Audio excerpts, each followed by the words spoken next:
New documents show strange handling of absentee ballots in North Carolina. Raleigh, North Carolina. Affidavits released by North Carolina's Elections Board allege absentee ballots were collected from voters by the man at the center of vote fraud allegations or those working for him.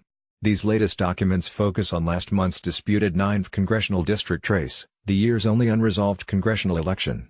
Investigators are looking into whether McRae Dowless and others working on behalf of GOP candidate Mark Harris ran an illegal operation to collect large numbers of absentee ballots from voters in at least 2 counties. In the batch of affidavits released Sunday, registered voter Christopher Eason of Bladenboro alleges he gave his signed but otherwise blank mail-in absentee ballot directly to Dowless, who had been hired by the chief strategist for Harris' campaign. It's illegal for anyone other than a close relative or guardian to take a person's ballot. I signed the absentee ballot envelope but left the ballot completely blank. I did not make any selections in any of the contests on the ballot, Eason said in his affidavit signed December 7, adding Dowless came to his home and asked for his absentee ballot. Another voter, Hazel Guyton of Bladenboro, said in an affidavit that she filled out her absentee ballot and Dowless and a woman stopped by to pick it up. She said he'd been doing that for me for several years, though she states she suffers no legal disabilities. Dowless is a person of interest in an ongoing criminal investigation into irregularities in the 9th district race. His attorney, Cynthia Adams Singletary, did not answer Sunday calls but has asserted previously that Dowless hasn't broken any campaign laws.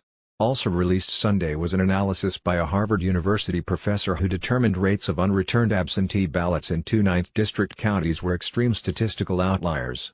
Stephen Anslaber, a government professor at Harvard, said absentee mail voting patterns in Blade and Robeson counties differed considerably from other North Carolina counties in 2 ways, the exceedingly high rates of unreturned ballots and the performance of the Republican candidate in those areas. Mark Harris greatly overperformed in these 2 counties when compared with what one might have expected based on patterns elsewhere, he wrote in his analysis. The affidavits and the absentee ballot analysis for Robeson County and the portion of Bladen County in the 9th District were filed by attorneys for Democrat Dan McCready, who trailed Harris by 905 votes in unofficial results.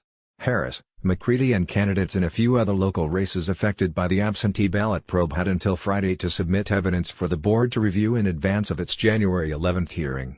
Neither Harris nor his campaign provided any such evidence or affidavits before the deadline, Elections Board lawyer Josh Lawson said Sunday.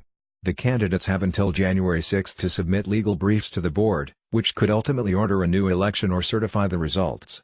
The certification delay means no one will be representing the South Central 9th District when the new session of Congress begins January 3.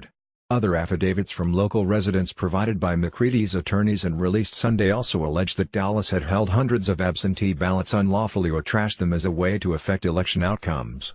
In a separate matter before state judges, Elections Board Chairman Joshua Malcolm said in an affidavit Friday that the board's investigative staff members have conducted 100 interviews related to the election irregularities and are reviewing more than 182,000 documents produced from 12 subpoenas.